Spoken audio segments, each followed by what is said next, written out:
I'm Logan Crawford, and right now on Spotlight, we're delighted to welcome to our show a prolific writer, a wonderful author by the name of Kenson. He has penned a number of books, including African Jungle Women, Living Life, Just Living, Life Story, The Boy Who Slept in the Kennel, Hitler's Final Fatal Demise Embellished by the Web of Lies, and The Briefcase, in consequence with Milson and Jones. The author's works traverse diverse landscapes and historical intricacies, offering readers an engaging mix of truth, fiction, and profound narratives. Join us as we delve into the stories behind his compelling books and the inspirations that drove him to write them. We're delighted to have this wonderful author join us here today on Spotlight. We thank the team at Prime 7 Media for helping us put him in the spotlight today, and we ask viewers like you to support authors like him by subscribing to our channel and by purchasing his amazing books. The links are below this interview.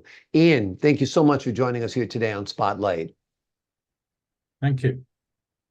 It's good to have you on the show, my friend. What inspired you to write African Jungle Women, Living Life, Just Living, Life Story?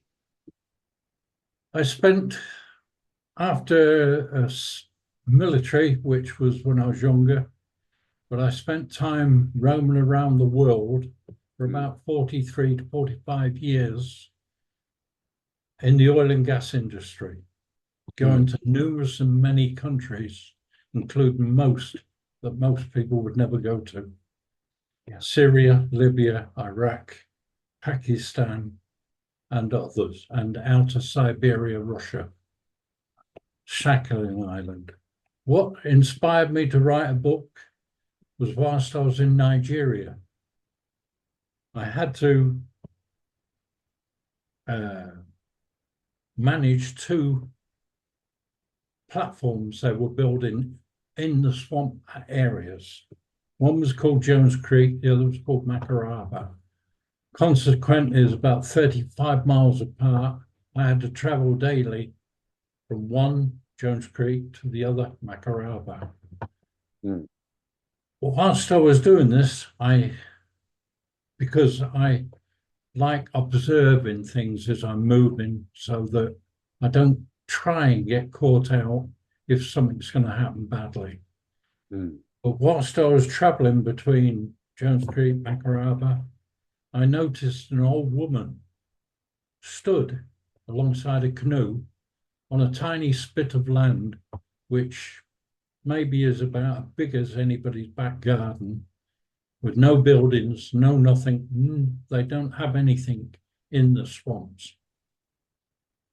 12 hours later, when I come back, she still stood alongside the canoe in the water.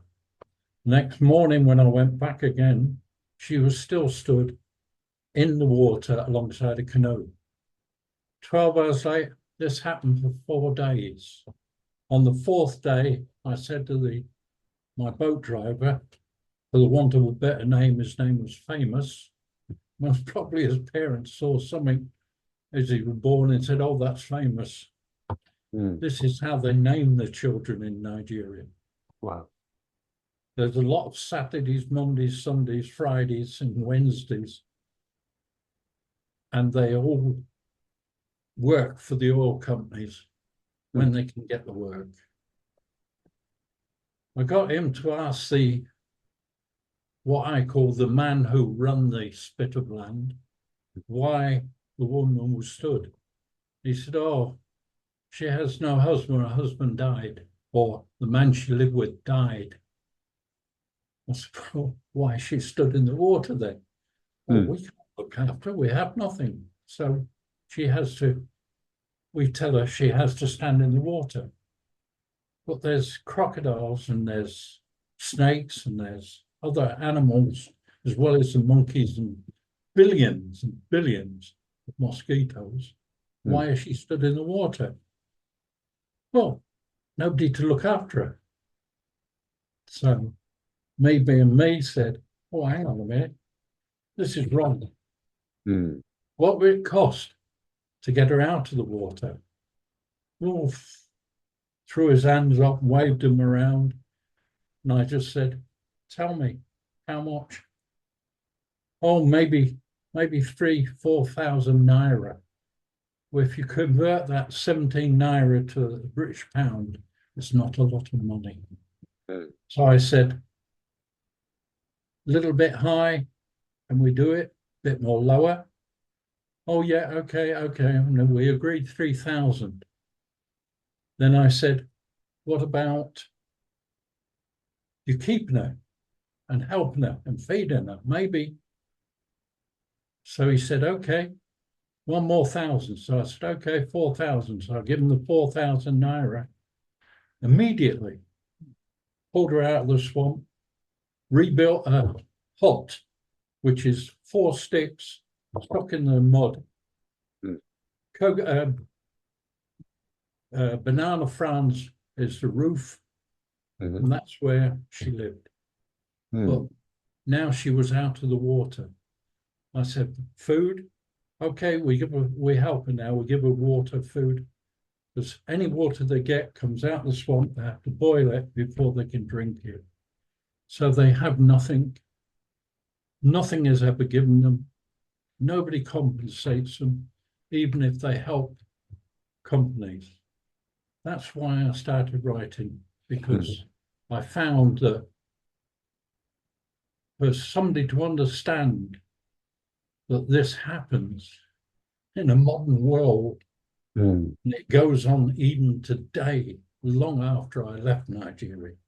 You go into the swamp, which is huge. The point of all this is there are people living there who have no life. They're born there. They have no concept of the outside world, except when people barge in like oil rigs and drilling rigs, come in and just plow in where they want, drill a hole in the ground, take the oil out, and don't give anything to the people who are there. Wow. That's why I started writing. Amazing. Your work has brought you to very, very intriguing places across the globe and have obviously served as inspiration for your wonderful works. Tell us a little bit about The Boy Who Slept in the Kennel. You tackle themes of physical, mental, institutional, and moral abuse in this book. Well, that is basically, if you like, it's my early life, because it starts off, my parents, excuse me, but my parents, for whatever reason, decided to move to a place in England called Hove. The only thing was my mother qualified as a chartered engineer, so demand for her work was adamant. My father had to go in the military because this was, I was born in 1936. By 1939, Britain or England had declared war on Germany. Consequently, we had 6 children at home. My elder brother, 2 sisters, my brother just older than me, and my brother who was born younger than me and myself.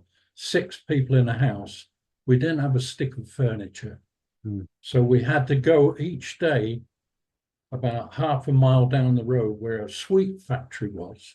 And then we had to beg, knock on the door and beg for food. We soon learned you took the food, chopped it in half, that was for the next day, in case you never got food. Unfortunately, me being me, I say this because I'm the instigator at times, but I always measure my instigations. I decided we would go to the beaches because nobody else was on the beaches. And in Brighton and Hove, they are pebble stone beaches. So why not throw stones in the water? We found a method of getting onto the beach was walking down a wooden groin. The beach, they call them groins in England. It's to break the wave patterns up.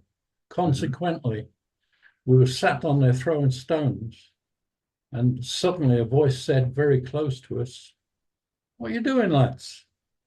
And it was a Canadian soldier who had been ordered by the military to come down the groin to get us off the beach because all the beaches were mined. We didn't know they were mined. We just enjoyed ourselves. Consequently, he took us back home and he said, by the way, to my sister who greeted us with a hefty cloth round the ear, do the boys have anything to do when they're at home? She said, no. We just kick them out and they go and play. So he started something which my brother, who has lost his mind now, is suffering tremendously from Alzheimer's, is in Tasmania. But we started a stamp album that has every stamp ever published when the Germans went through Europe, when the British soldiers went back. But to carry on the story, why did I even write this? Because I was evacuated during the war. I was put into the care of people who abused children. This was, I found out when they decided to punish me by sticking me in a cupboard under the stairs. And in there was a little mattress with a pillow, and it was heavily scented. And it took me years to work out why this place was there, because they stopped me in there. And of course, me being me, I didn't like it. So I put my feet against the door, my back against the wall, and kicked the door open. They never put me in there again. But they abused me and tried to abuse me. But each time I beat them at it. I've done that part of the book, and I wrote only that part in the first book, The Boy in the Kennel. But then I retitled it when I realized. I asked a traditional publisher, and they said, yes, they thought the book was worthwhile, but it didn't quite have enough oomph. So I put the oomph in the second part of the book, because my own brother, my eldest brother, was one of the worst corrupted offenders of abuse I've ever met in my life. Because he did it to me. He did it to anybody he could get his hands on. Girls, boys, it didn't matter who it was. And he ended up going in the military, staying in it 22 years. But during his course of his doing that, he latched himself onto a restaurant owner, a woman who was dying of cancer, got him to sign everything over to him, and he sold the whole business while she was still alive. He also married a girl previous to this from the West Country, had 5 children, and then walked away and left them all alone. Then he decided that my father was nearly as bad a paedophile as he was. And the reason I left a village called where George IV had his concubine in a place called Clapham House in a little tiny village called Litlington in East Sussex. That area actually saved me because I used to roam the open downlands, 30 square mile of open downlands, just screaming and shouting whatever I wanted to on my own. But I learned to control myself. I learned how to deal with other things and other people. I've done some really bad things in my life, but I never, ever hurt or abused anybody, no matter where I've been. I try and help people. Having said that, I then finished the book off with what my eldest brother actually did to his own sister, his mother, and his family, which was, he initially, whilst he was going into the military, raped his own sister and used her every time he could for sexual gratification. He then did the same to himself He did the same to other visitor girls, and my father copied him because he used to take his own daughter from our house to a bus station, which was 5 miles away, to catch a bus. But he would then take other girls, but it was always on the case of, what do I get out of it? Mm. Then my mother found out, and I can remember this like it's yesterday, walking into the kitchen, and on the kitchen table was a letter, an envelope. And my mother and father just looked at each other when I walked in there, and they went out. My father drove the car because he had bought one. And when they come back, my mother was driving the car. But this was in the period of time when I joined the Merchant Navy. Mm.